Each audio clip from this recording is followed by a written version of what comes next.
Welcome back to Beyond the Unknown, the show that, well, takes you a little bit deeper into the mysteries of the universe.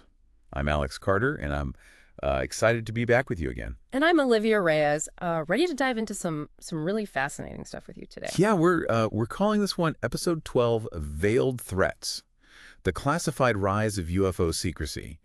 And, we've talked about some pretty interesting UFO cases on the show in the past. Yeah. From, going all the way back to that very first recorded sighting in America, all the way up through things like Project Blue Book. But today we're going to be looking at things from kind of a different angle. Right. Looking at this kind of concerning trend that we're seeing in the world of UFO research, which is that there's this increasing classification of information, and it's happening even as public interest in the topic as well. It's like exploding.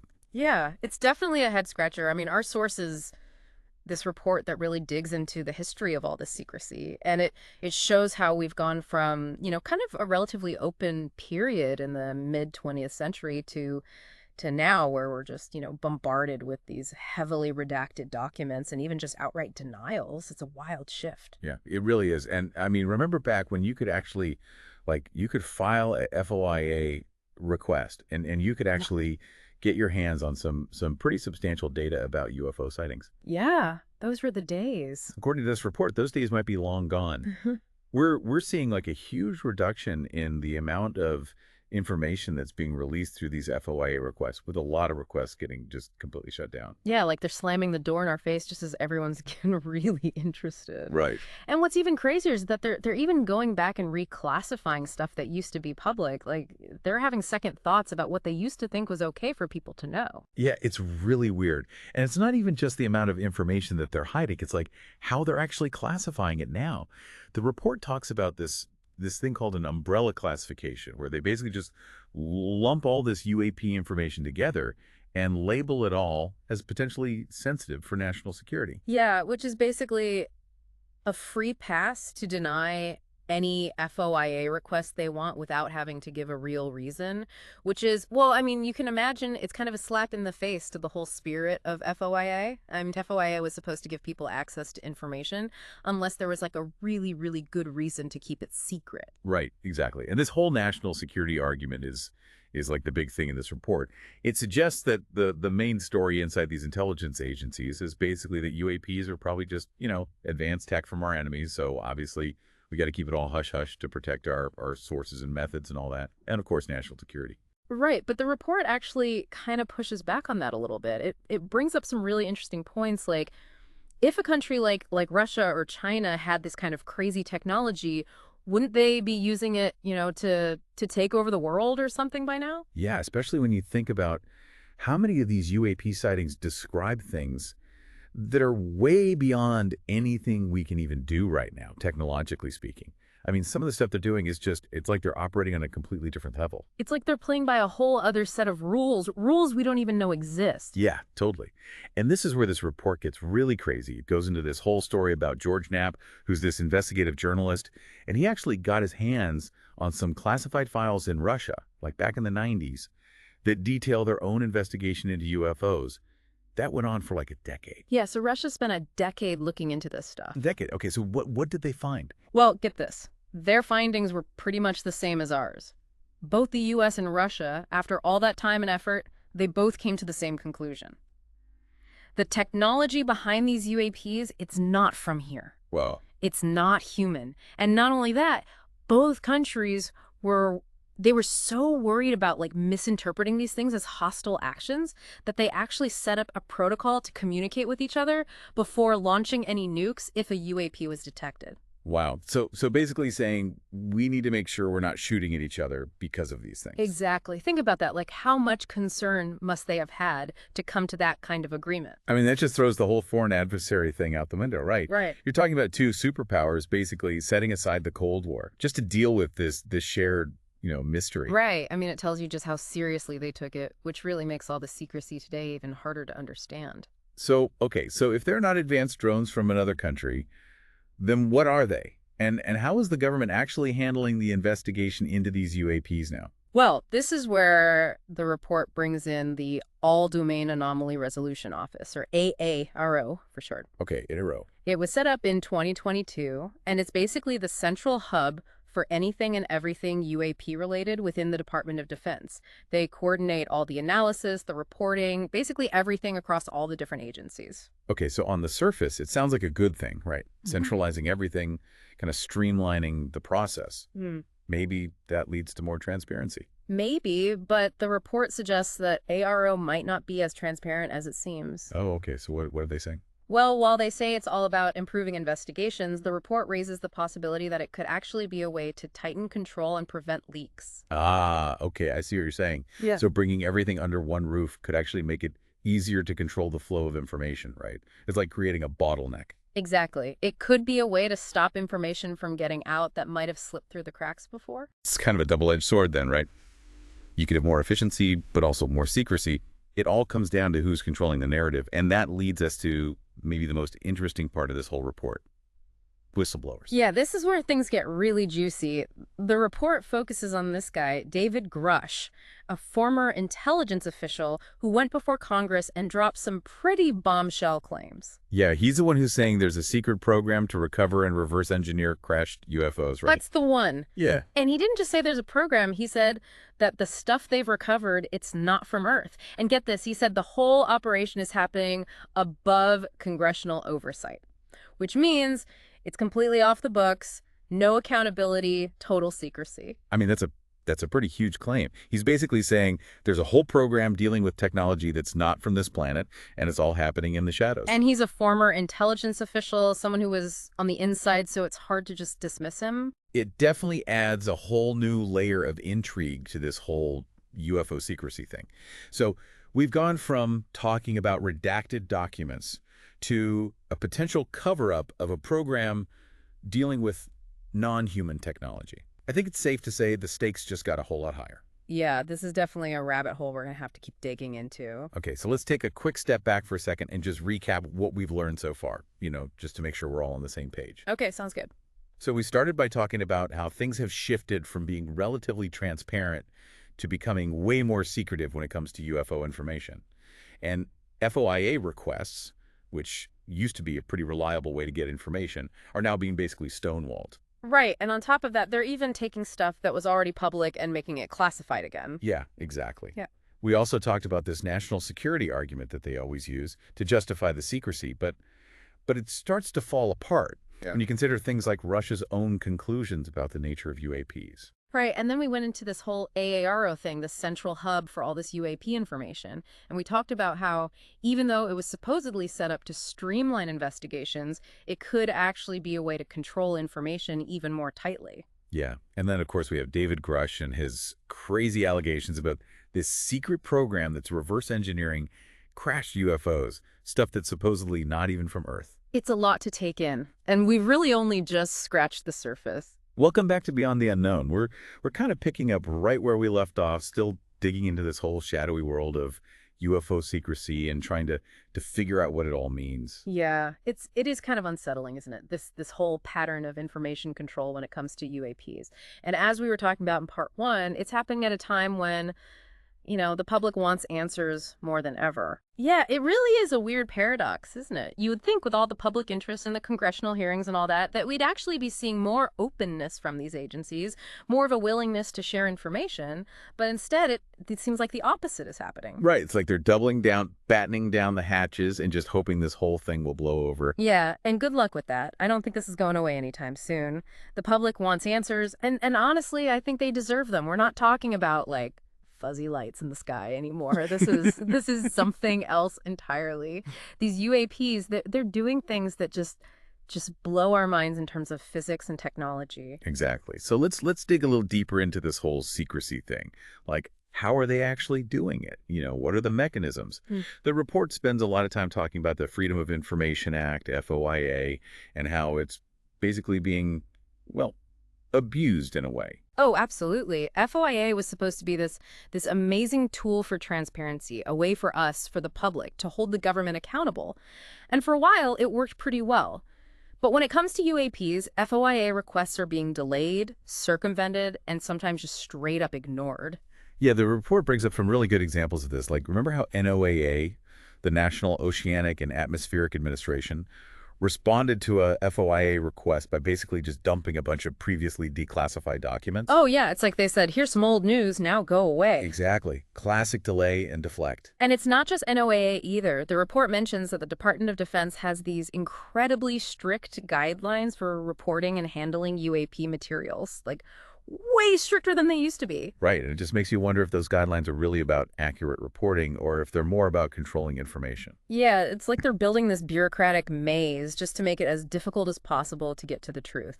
And even if you do manage to navigate that maze, you end up at the National Archives facing yet another layer of, well, obfuscation. It's true. Even when documents are finally released through FOIA, there's this whole system in place to make sure that anything even remotely sensitive is redacted or just completely removed. It's like trying to read a book with half the pages ripped out. Right, so you're left with this fragmented narrative at best, and at worst, you're just left wondering what they're hiding from you. Yeah, it definitely makes you wonder. It's like this multi-layered effort to control information from the moment a UAP is sighted all the way to the eventual, maybe release of some heavily redacted documents years later. And all this is happening while public interest is increasing and while Congress is starting to ask more questions. It's like they're trying to hold back a tidal wave with a sieve. Yeah, good analogy. Speaking of Congress, let's circle back to David Grush and his testimony, because the report really digs into that. His allegations about this secret program retrieving and reverse engineering these crashed UFOs, I mean, it really shook things up. Yeah, the government definitely tried to downplay it, call him a disgruntled employee and all that, but he gave some pretty specific details, and he was willing to testify under oath. That adds a level of credibility that's hard to just brush aside. Right, and he even said that he faced retaliation for trying to bring this information to light. Which, if it's true, just makes his story even more believable. I mean, it's classic whistleblower stuff, right? You have someone on the inside who feels like they have to speak out, even if it means putting themselves at risk because they believe the public has a right to know. And when you see someone willing to risk their career, their reputation, everything just to get this information out there, it makes you wonder just how deep this secrecy goes. It definitely raises the question, if they need this level of secrecy to protect this program, what are they so afraid of? What are the implications if this technology gets into the wrong hands? Or even just if the public finds out about it? The report talks about a few different justifications for all this secrecy, each with its own set of arguments for and against it. Okay, so what are some of the justifications they give? Well, the most common one is national security. The idea that if we reveal too much about what we know, we're giving our enemies an advantage. They could copy the technology or figure out ways to exploit our weaknesses. Yeah, that's the one we've been hearing forever. And I mean, it's not totally unreasonable, I guess, but the report points out that it's often used as a catch-all excuse to avoid any kind of real transparency. It's easy to just slap a national security label on something and call it a day. It's the ultimate get-out-of-jail-free card, especially these days, in a post-9/11 world. National security concerns often trump everything else. Right, and it makes you wonder if all this secrecy is actually effective. I mean, if these UAPs are as advanced as they seem, wouldn't our adversaries already have some idea of what they're capable of? It's not like these things are only flying over the United States. Exactly. And don't forget, the report reminds us about George Knapp's investigation in Russia, which showed that both the U.S. and Russia concluded that these UAPs weren't made by humans. Neither country had the tech to build anything like them. So if that's the case, who are we actually trying to hide this from? Good question. It's almost like they're hiding it from us, the public. Ah. And that brings up another justification that the report explores, preventing mass panic. The idea that if everyone knew the truth about UAPs, that they're real, that they might be extraterrestrial, it would lead to chaos and social breakdown. That's a classic one, straight out of the sci-fi movies. Right, but the report suggests that it's more of an excuse than a real concern. It's a way to justify secrecy without having to admit that, maybe they don't have all the answers. It's easier to say, we're protecting you from the big scary truth, than to say, we're just as baffled as you are. Exactly. Plus, I think it really underestimates the public's intelligence. We live in a world with constant information overload. We're dealing with pandemics, climate change, political instability. I think we can handle a little bit of extraterrestrial truth. I agree. It's almost insulting to think that we need to be protected from information that might challenge our worldview. It also prevents us from having a real, open conversation about the implications of all this, which could hurt our ability to actually deal with any challenges these phenomena might pose. Okay, so it's not national security, it's not mass panic. What else could it be? The report brings up another possibility, that they're trying to control the narrative around UAPs, trying to shape how the public perceives them and prevent what they see as unwanted speculation. Yeah, it's like a form of information warfare. They want to control the message, the interpretation, and ultimately how the public reacts. But but trying to control information in the internet age, I mean, it's like trying to, I don't know, like trying to stop the tide from coming in. It's a losing battle, for sure.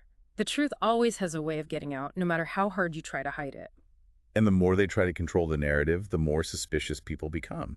It just breeds distrust and conspiracy theories. It creates this feeling like there's something being hidden. Exactly.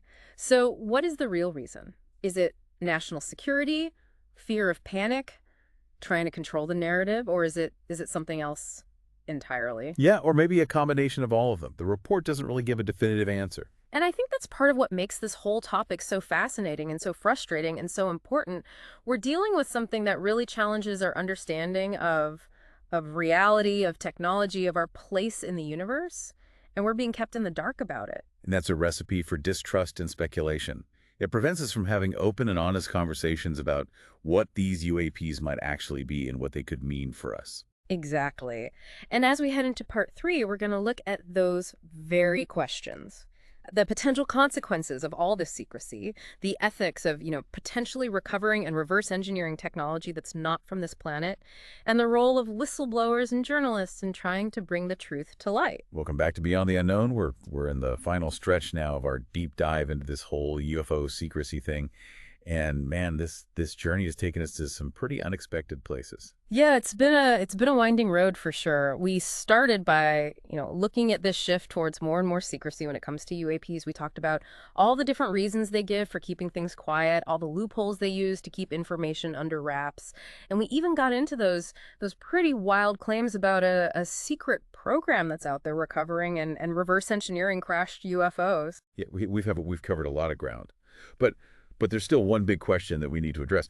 What are the consequences of all this? Yeah. What happens when you keep the public in the dark about something as potentially huge as UAPs? I mean, this is something that could totally change how we understand the universe, our place in it, everything. Yeah, that's really the heart of the matter, isn't it? And the report, it really dives into this question, pointing out a bunch of potential consequences. Some of them are pretty immediate, some are more long-term, but they all have some pretty serious implications for humanity. Yeah, I mean, one of the most obvious concerns is that all this secrecy just erodes public trust. When institutions, especially government institutions, consistently withhold information, especially on something this important, it creates a breeding ground for suspicion and distrust. Yeah, I mean, it's just human nature, right? When we feel like we're being kept in the dark, we start filling in the gaps ourselves.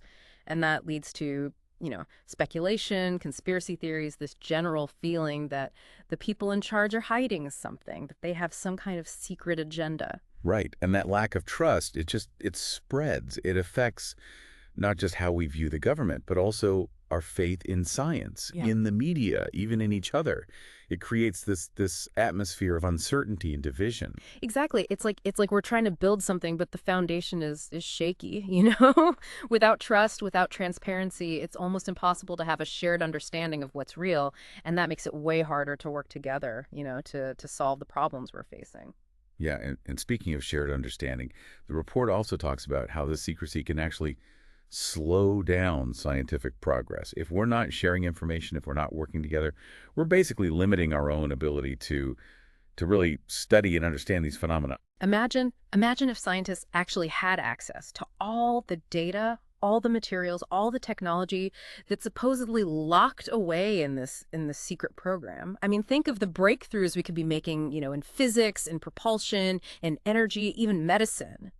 But instead, we're stuck in these silos of secrecy. It's a missed opportunity. Yeah. A huge one. We're holding ourselves back from some potentially world-changing discoveries Yeah. because we're so obsessed with secrecy and control. And it's not just about scientific progress, it's about ethics, too. I mean, if this guy Grush is right and the government or these private contractors are actually reverse engineering this UAP technology, Who's in control of that? Right. What are the rules? What's to stop them from using it for bad stuff? What if this tech falls into the wrong hands? Those are some really big questions. And the fact that it's all shrouded in secrecy makes it almost impossible to even ask those questions, let alone get any answers. It just feels like a situation where things could go really wrong. Oh, I mean, imagine this technology being used for weapons or for surveillance that violates our privacy on a scale we can't even imagine right now. it's a scary thought for sure to think that that technology this powerful could be out there being developed and maybe even being used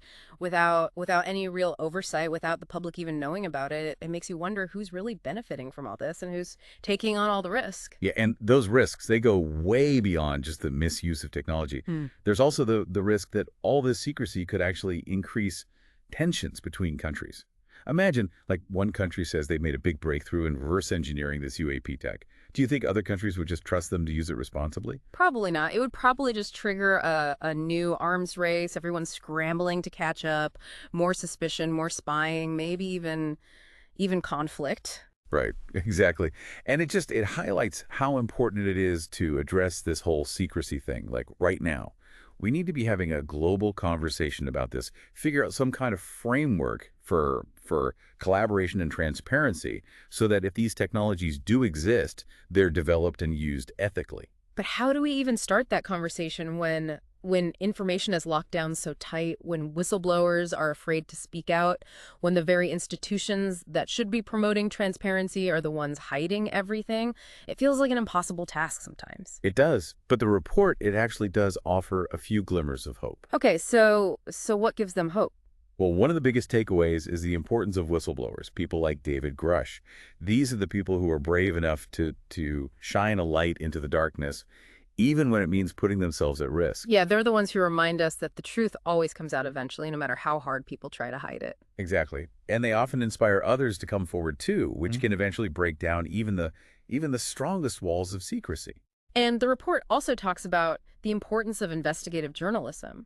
You know, those reporters who are out there digging for the truth, holding the powerful accountable. Right. They're like detectives, following the trail of clues, putting the pieces together and revealing the stories that some people would rather keep buried. They're more important than ever these days. With all the misinformation and propaganda flying around, they're the ones who cut through the noise and help us figure out what's really going on. And finally, the report talks about the power of public pressure. The more people who demand transparency, the harder it is for those in power to ignore us. We have to keep asking questions, speaking up, demanding answers. We can't just let them get away with hiding stuff like We this. can't just be passive, right? We have to get involved, learn as much as we can, and demand a future where the truth, no matter how weird or scary it might be, is something we embrace, not something we're afraid of. Exactly.